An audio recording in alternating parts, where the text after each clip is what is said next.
정부가 역동경제 로드맵과 하반기 경제정책 방향을 발표했습니다. 배당과 자사주 소각을 늘리는 밸류업 상장기업에 대해서는 법인세와 배당 소득세를 줄여주고 다른 나라에 비해서 과도하게 높다는 지적을 받아온 최대주주 할증평가도 폐지하기로 했습니다. 오인석 기자입니다. 주요국과 비교해 국내 상장기업의 배당 성향은 낮고 자사주를 통한 주주 환원도 미미하다고 정부는 밝혔습니다.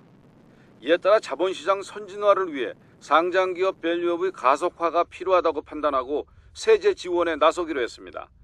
정부는 밸류업 공시기업이 배당과 자사주 소각 등 주주 환원 증가 금액이 직전 3년 대비 5%를 넘으면 초과분에 대해 법인세를 5% 세액 공제해 주기로 했습니다. 또 개인 주주의 배당 증가 금액엔 저율 분리 과세를 적용하기로 했습니다. 이에 따라 배당 소득이 1,200만 원인 경우 10만 원이 2,200만 원은 세 부담이 20만 원 절감됩니다.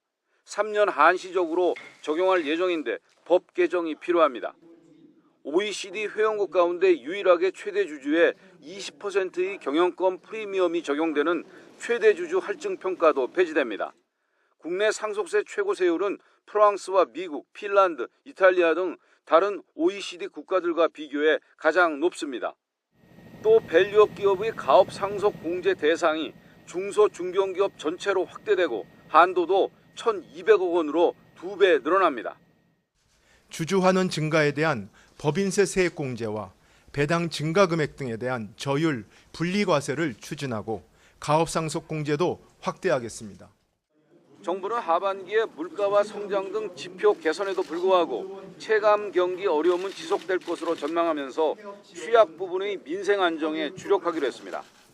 소상공인과 서민 지원에 1조 원의 긴급 민생 안정 자금을 투입하고 농산물 할인 지원과 에너지 바우처 등 물가 관리와 생계비 부담 경감을 위해 5조 6천억이 지원됩니다.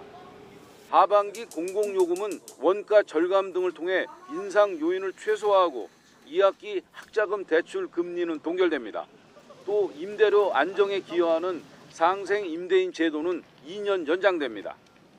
정부는 수출 회복세에 힘입어 올해 우리 경제가 2.6% 성장할 것으로 전망했습니다. 애초 전망치보다 0.4%포인트를 높였습니다. 소비자 물가 상승률은 연간 2.6%로 기존 전망치를 유지했습니다. YTN 오인석입니다.